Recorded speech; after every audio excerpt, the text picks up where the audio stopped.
right, so I've got a question up on the screen that I'm going to be coming back to at the end of class. So at the very end of class, this question is going to be back up on the screen, and that's how we'll close class. But I would like for you to be thinking about this question as we look at our passages today. We don't have just one primary passage, which is the way I prefer teaching. I don't do a great job when there are a lot of passages to have to cover.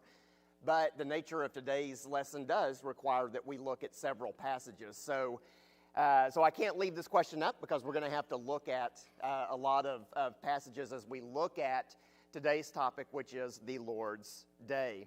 So this winter, Edmund and Steve have been walking us through enduring beliefs of the church. And today we're going to be looking at the beliefs that the church has around the Lord's Day.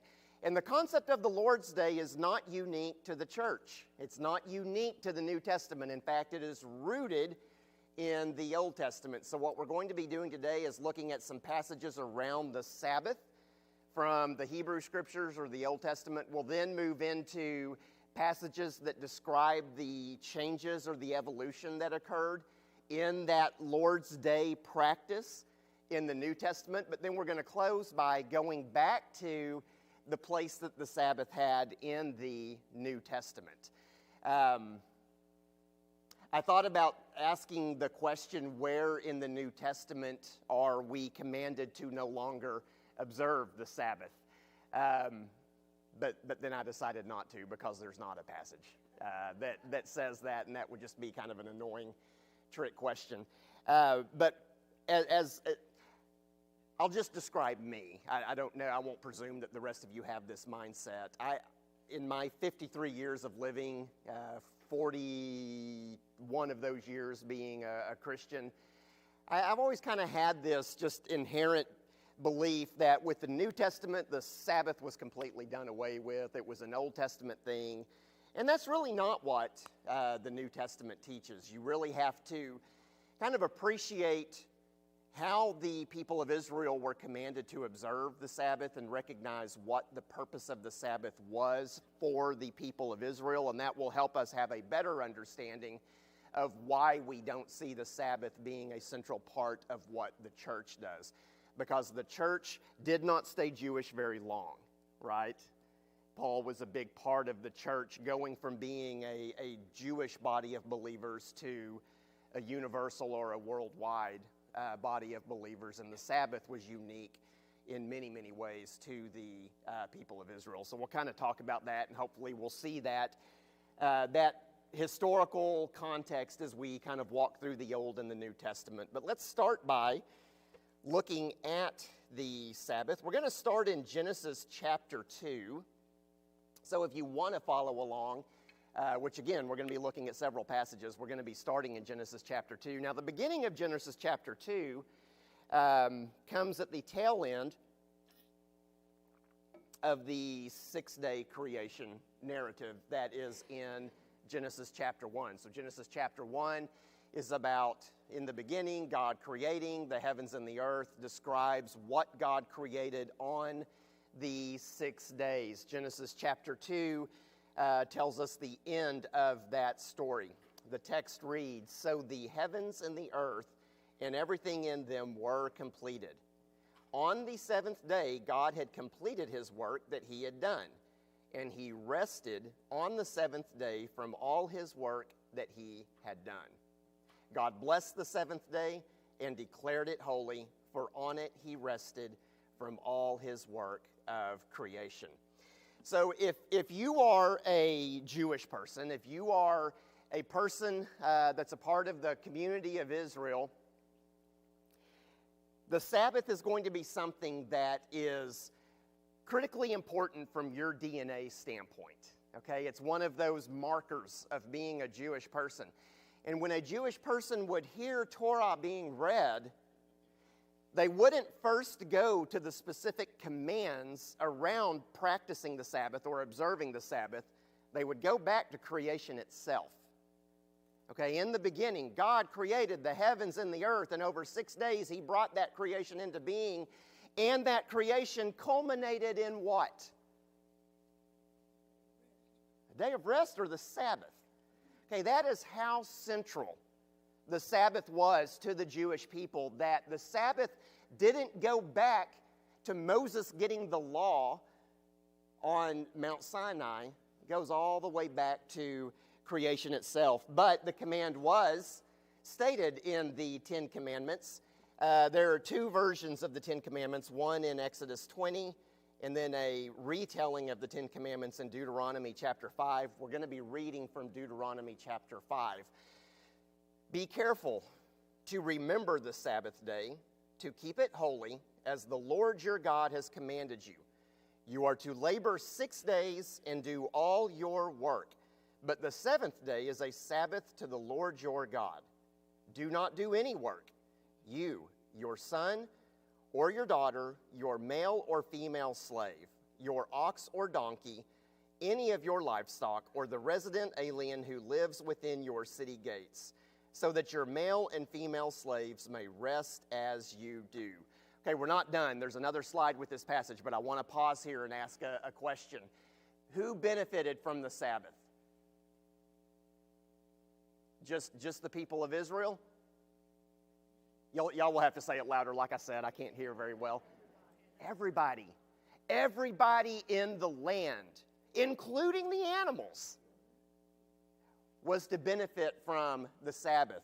So this was a command that was given to the people of Israel, but that was intended to benefit everybody. Now, the next passage in Deuteronomy 5 says something about why the people of Israel were to practice the Sabbath. But can somebody go to Exodus chapter 20 for me real quick? So go to Exodus chapter 20 and raise your hand when you're there. Okay, can you look down at the command around the Sabbath? So verse 4 maybe?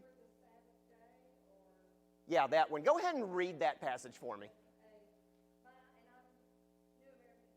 Okay, good version.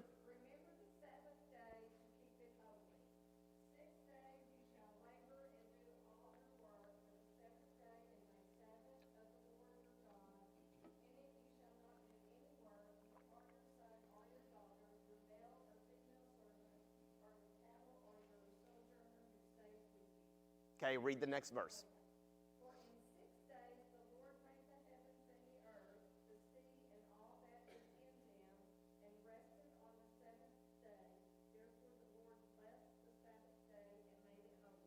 Okay, so in Exodus chapter 20, the first telling of the first story around Moses receiving the 10 words, or the 10 teachings as they're referred to in Hebrew, translated as 10 commandments, which is not a great translation of that word, but that's what we're used to calling them, so we'll call them the 10 commandments. But in the first story of Moses receiving the 10 commandments, in the command on the Sabbath, what does God point back to? Creation, Genesis chapter 2. Now, in the new Deuteronomy telling of this story, look what God refers back to. Remember that you were a slave in the land of Egypt, and the Lord your God brought you out of there with a strong hand and an outstretched arm. That is why the Lord your God has commanded you to keep the Sabbath day. In Deuteronomy 5, why does God command the Sabbath? To remember what? To remember being a slave and deliverance. And so the Sabbath would be an ongoing representation of that deliverance. In Exodus chapter 20, why was the command given? Because it went back to what? Creation. Now, Exodus says one thing, Deuteronomy says another. Does that mean they contradict? No, it means they're both important. To the people of Israel, Sabbath mattered, one, because the Lord, Yahweh, God, commanded it. And he commanded it because in the very act of creation, he himself observed Sabbath. But as time went by and the people were in the desert and they began to forget what it was like to be in Israel, God added to that remembrance and said, remember, you are not created to work all the time. You were not created to build your wealth constantly. You were a slave, and I, God, delivered you. And the Sabbath is to help you remember that. So let me ask you this. There's not a right or a wrong answer, although I'll disagree with some of you if you don't give the answer I'm looking for. Was the Sabbath a blessing or a burden? It was a blessing. It was a gift. And it was a unique gift to the people of Israel. You know, when you go back and you read the condemnations of the other nations that the prophets would articulate, you know, God was angry with these other nations, they were never condemned for not observing the Sabbath. That command wasn't for them. Now, there were other universal commands around morality that they were condemned for, never for not observing the Sabbath. This was a Jewish or an Israelite, a Hebrew command, but it was a command that was intended to benefit everyone, and it was absolutely a blessing. We are not going to read any of the passages from the Gospels where Jesus and the Pharisees kind of got into it over the Sabbath, but you're going to be familiar with those stories. So let me ask the question this way. To Jesus, was the Sabbath a blessing or a burden? A blessing. To the Pharisees, burden. Man, we mess things up, don't we? When we take a gift from God and turn it into a legalistic thing that becomes a burden for people. Good thing Christians have never done that. Y'all know I'm being facetious, right? We have done this we've done that at this church. It's just a part of being human, but it is unfortunate. So the Sabbath day. The Sabbath day, which was on the seventh day, was created and commanded for rest, renewal, and remembrance. It was a blessing. It was a command that was unique to the Jewish people. Okay, it was not meant for the Gentiles, although it absolutely would bless the Gentiles. Everybody clear on that? Or we kind of understand the context around the Sabbath. Let's go to the New Testament. Let's go to Mark chapter 16. This is after the crucifixion of Jesus. The chapter begins, when the Sabbath was over, Mary Magdalene, Mary, the mother of James, and Salome brought spices so that they could go and anoint him. Very early in the morning, on the first day of the week, they went to the tomb at sunrise. We'll pause here. What day of the week are we on? First day of the week. Do you see something significant about that first line? Okay. Mark and Matthew both say this. When the Sabbath was over. I do not believe that I don't think this was an attempt by Matthew or Mark to undermine the Sabbath or, to say to believers that the Sabbath wasn't important. In the narrative, it's a marker of time after the Sabbath, after the seventh day, the first day. But it is important to recognize that there was a difference. Okay, so something in this round of God's creation and bringing of life is different. Genesis chapter 2, creation culminated in what? Sabbath. In God bringing life through the death of Jesus, when does that occur? On the Sabbath or on the first day? On the first day, okay? So we see in Matthew and Mark, Luke and John don't mention the Sabbath, but in Matthew and Mark, they specifically mention when the Sabbath was over. The passage goes on to say, they were saying to one another, who will roll away the stone from the entrance to the tomb for us? And looking up, they noticed that the stone, which was very large, had been rolled away. So let's look at two other passages from the New Testament that tell us something about this practice that evolved in the early church. Acts chapter 20, verse 7, on the first day of the week, when we met to break bread, Paul was holding a discussion with them. Since he intended to leave the next day, he continued speaking until midnight. Now, we're part of the Church of Christ. We say we want to be like the early church. How many of y'all want to listen to Ryan preach till midnight? What day of the week was the church meeting? First day of the week, okay? 1 Corinthians 16, verse 2, Paul says, "On the first day of the week, each of you is to set something aside and save in keeping with how he is prospering, so that no collections will need to be made when I come." Okay, so, we've read the totality of the passages now in the New Testament that refer to when the Christian community met. So the Lord's Day for the Christian community was different. The Christian community met on the first day of the week, the day of Jesus' resurrection, to break bread and to worship. So I told you a couple of minutes ago that I had thought about saying, hey, where in the New Testament are we commanded to not practice the Sabbath and to meet on Sundays? And that command isn't there. We have descriptive passages that tell us the early church met on the first day of the week. And we know from church history that change occurred because of the significance of the first day of the week as the day of resurrection.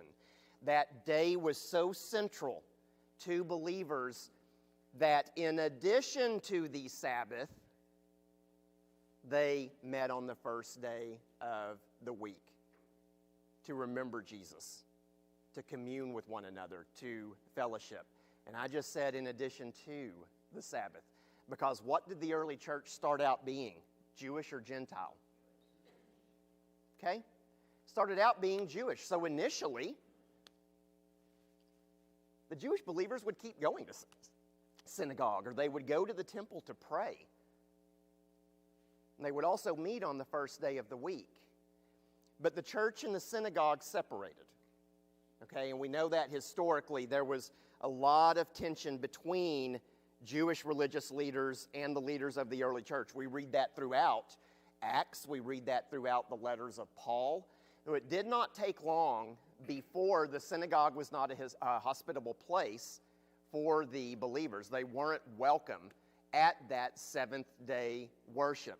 And so what happened fairly quickly over time was that Sabbath practice kind of got set to the side, because the majority of Christians were not Jewish. They were Gentile. And who was the Sabbath commanded for? The Jewish people. Okay? So do you see kind of that evolution that occurred? Okay, again, nowhere does Jesus say, don't practice the Sabbath anymore. The Sabbath doesn't matter. He never said that. He said the Sabbath was intended for man. The Sabbath was created for man. It was meant to be a blessing. He honored the Sabbath. Paul, as we're about to see, never stopped observing the Sabbath. Paul, the apostle to the Gentiles, continued to observe the Sabbath day. But we're going to look here in just a second at how Paul kind of couched the Sabbath. But I wanted us to see that as we look at the pages of Scripture, the idea of the Lord's Day is a constant. Okay, in the Old Testament, the seventh day was the Lord's Day. It was the Sabbath. In the New Testament, even though the New Testament shows an evolution away from the seventh day being the Lord's Day, do we still see the concept of the Lord's Day? Yes, absolutely. Hebrews chapter 10, the writer of Hebrews says, do not forsake gathering with the assembly. Revelation 1:10, John says, I was on the Isle of Patmos on the Lord's Day when this vision came. The New Testament emphasizes the centrality of the Lord's Day as much as the Old Testament, but we see a change in how that Lord's Day was observed. But what I want us to do before we get back to our reflection question is I want to go back to the place that we see the Sabbath having in the New Testament. So we're going to go to Acts chapter 17. Starting in verse 1, after they passed through, and I did not practice these words, 2 cities. You're always supposed to practice words before you teach, and I didn't do that. Y'all see them. 2 cities that start with an A. They came to Thessalonica, where there was a Jewish synagogue. As usual, Paul went into the synagogue, and on 3 Sabbath days reasoned with them from the Scriptures. Paul was well established in his missionary, his mission as a missionary, as an apostle of Jesus Christ to the Gentiles at this point. And yet, as was his custom, he did what on the 7th day? Went to the synagogue. Okay, he observed the Sabbath. But Paul was emphatic that this was not an expectation for everyone. The book of Colossians gets into some of his specific teachings on the Sabbath, but it was not a requirement. In fact, Paul vehemently taught against Jewish believers coming in and putting the Jewish expectation, the Jewish law, on Gentile believers. Some of his harshest criticism, some of his harshest writing was to fellow Jews. And not just fellow Jews, but fellow Jewish believers who were coming into the churches telling these Gentile believers that they also had to observe the law, primarily circumcision and the Sabbath. And Paul said, absolutely not. Absolutely not.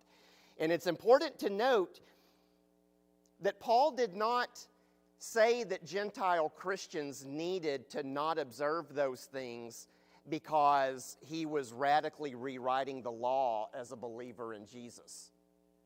Does anybody remember what Paul was trained to be? What Jewish sect was he before he became an apostle? He was a Pharisee. Now, we can be critical of the Pharisees. The Gospels are. But did the Pharisees know their Bible? They knew their Bible. Now, they didn't always interpret it right. They certainly didn't always teach it right, but they knew their Bible. Now, we already talked about this a second ago. In the Old Testament, who was the Sabbath commanded to? Specifically to the Jews. Circumcision was specifically commanded to who? The Jews. They were Jewish identity markers of faith and community, and Paul knew that. So Paul was not coming in and saying, that doesn't matter anymore. What he's saying is that never applied to Gentile believers, and now you Jewish believers in Jesus are misstating Torah. You're making Torah something it was never intended to be, and you're putting up boundaries to Jesus. I got all sorts of problems with you people. But he was being faithful to Torah when he said that. Y'all get that?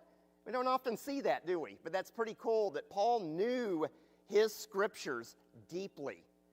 And he was actually the one being faithful to Torah, not these Jewish believers who were coming in to the Christian churches and trying to compel Gentile believers to observe Sabbath and be circumcised. So let's go to Romans chapter 14. And we've done a series on Romans in this class, and we've talked about how Romans was written by Paul to a church that was made up of Jewish and Gentile believers. And when Paul wrote this letter, what we think was the dynamic was that the Jewish believers who had previously been the majority, who had started the church, because of a forced exile by one of the Caesars, had to leave Rome. But during the time that they were exiled, that church continued to grow. But if there were no Jews in Rome and it was growing, who was making up the majority? Gentiles. Well, so now these Jewish believers come back after the exile ends, and they find themselves on the margins within this church. The church they had left that was made up of Jewish believers who continued to observe the Jewish practices, the church no longer did that. And it was causing problems because the Jewish believers who had started the church now found themselves thinking things were important that the other people didn't think was important. Now, let's just be honest for a second. Can we somewhat relate to the frustration the Jewish believers might have had? I mean, how would you feel if you had been a founding member of a church? You go away for 2 years and come back and find out that everybody sees the world differently than you do, and what is important to you, they explicitly say, is not important to them. We're humans, right? It's happened. Yeah, it's happened. And it's a human response to be frustrated by that, and that was causing problems in the church in Rome. And so Paul writes this letter to them to really explain the commonality between the Jewish and the Gentile believers and the place of the Jews and the salvation of the Gentiles. It's a beautiful, beautiful epistle. And then in the last part of the book, he gets real practical. And Romans 14 is a famous chapter where he's basically saying, don't argue over disputable matters. Christians never argue over disputable matters, do we? Don't argue over disputable matters. And there's this passage in Romans 14, starting in verse 4. Paul writes, who are you to judge another's household servant?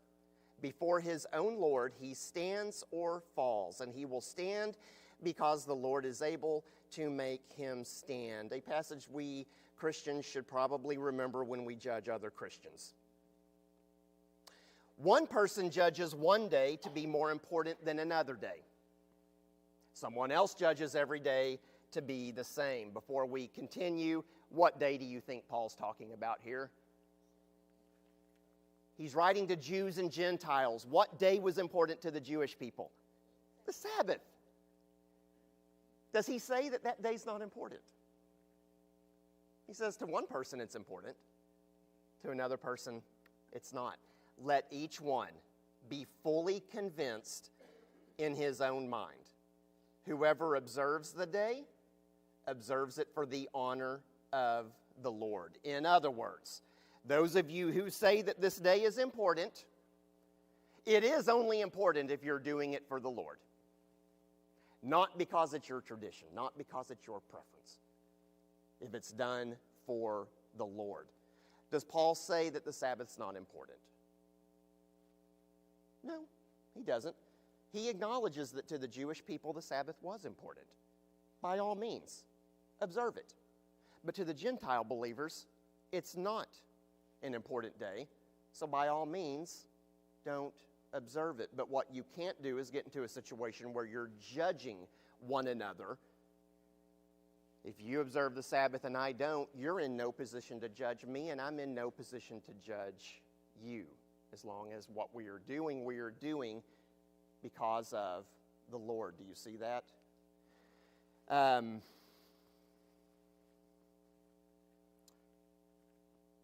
I thought this morning about this passage. This is just an aside comment.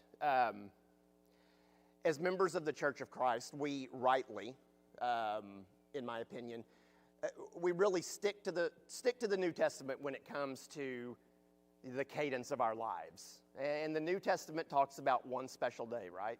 Which is the first day of the week. But over the 2,000-year history of the church, other things have developed. Lent, Advent, Easter, Christmas, different, days of prayer throughout the year. Might that concept apply to that as well? Now, I'm not going to ask for a show of hands, but a lot of non-liturgical Christians practice Lent because they think it's a good idea to spend 40 days reflecting and confessing on their sin. I would agree with them. But do they have to? No. So do people who don't observe Lent, should they be judged? But for the people who don't judge Lent, should they judge people who do? Not according to Paul. You get what I'm saying? So I just throw that out as maybe a little bit more relatable example of, even within broader Christianity, okay, if you get outside of our fellowship, there are days that are special to some Christians that are not special to other Christians. Let us not judge one another over that. As long as what we are doing, whether we're observing or not observing them, we're doing for the Lord. Get that? Okay, so.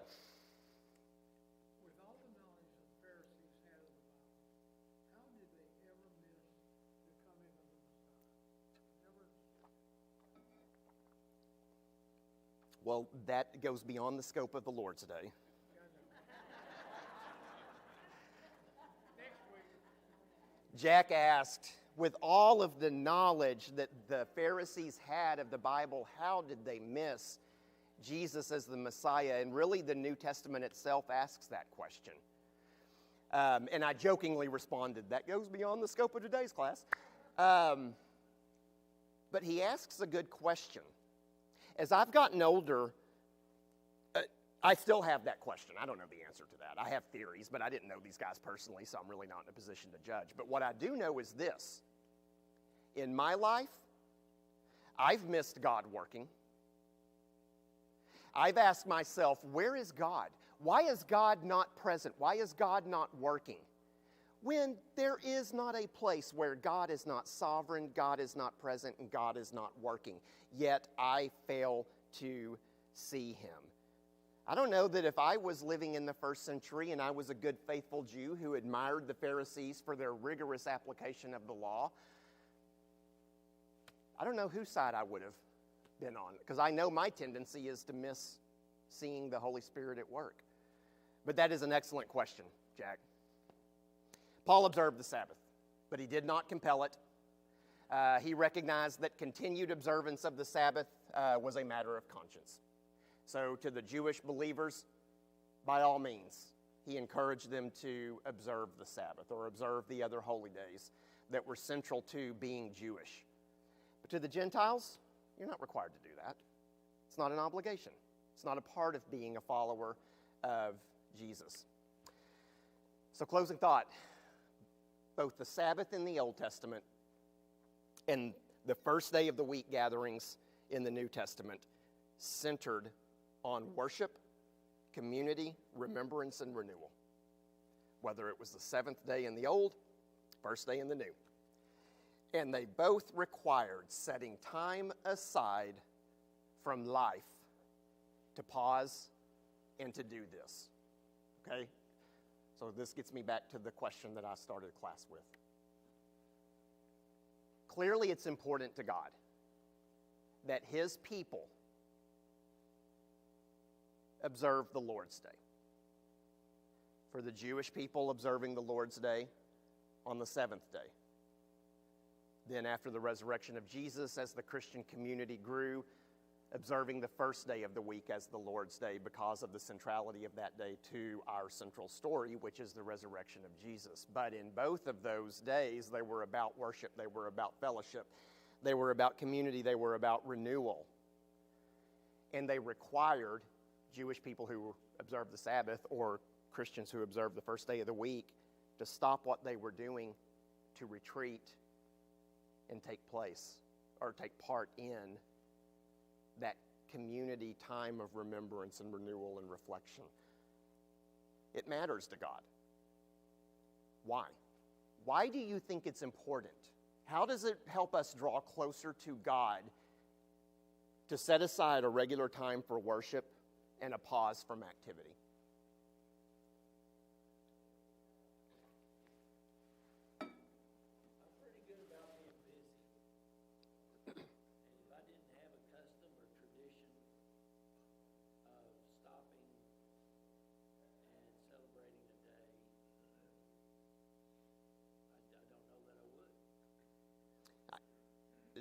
What Ronnie said was he's pretty good at being busy. Raise your hand if you can relate to that statement. We live in a chronically busy society. It's raise your hand. Raise your hand if you're retired. Okay, so about as many hands as went up when I said raise your hand if you can relate to what Ronnie just said. See, I still work. I'm not retired yet, and so in my mind, when you retire, you get to stop being busy. But all of you who are retired are going, "Ha, novice! It's not the way it works." You get busier at something else. Well, that doesn't make me feel good, but thanks. Taking away on, right before Monday, taking away my hopes. We feel chronically busy, and I think a lot of that is the society that we live in. A lot of people, when you ask them how they're doing, how are you doing, they'll respond with, been busy, which is not an answer. That's not what I asked. I asked how you're doing, not what you're doing. But, Ronnie, you're right. We're busy.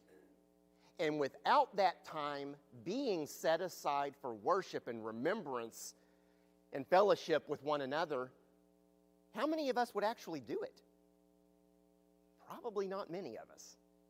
Okay, so just pragmatically, there's value in we have this command, we have this example, so we follow it, and that then gives us that time to worship and reflect and remember. Love it. What else?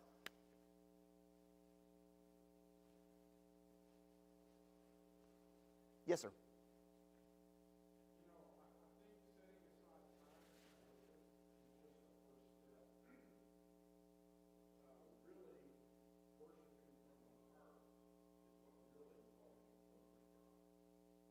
Okay.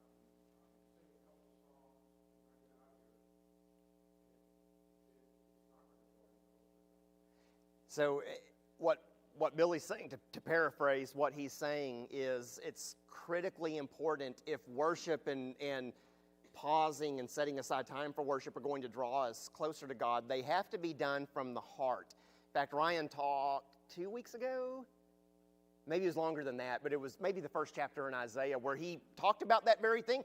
The people of Israel in Isaiah's time were still worshiping, weren't they? But they weren't worshiping from the heart. It wasn't changing them. So Billy was talking about the importance of worshiping from the heart. So here's my question back to either Billy or somebody else can respond. How do we do that? Pragmatically, what does it take for us to worship from the heart instead of just going through the motions of worship? Well, one thing I think is meditating on God's Word. Okay.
Meditating, quality prayer, intentional prayer. There's just intentionality and regularity that you're talking about that prepare us, that cultivate us for those times of worship.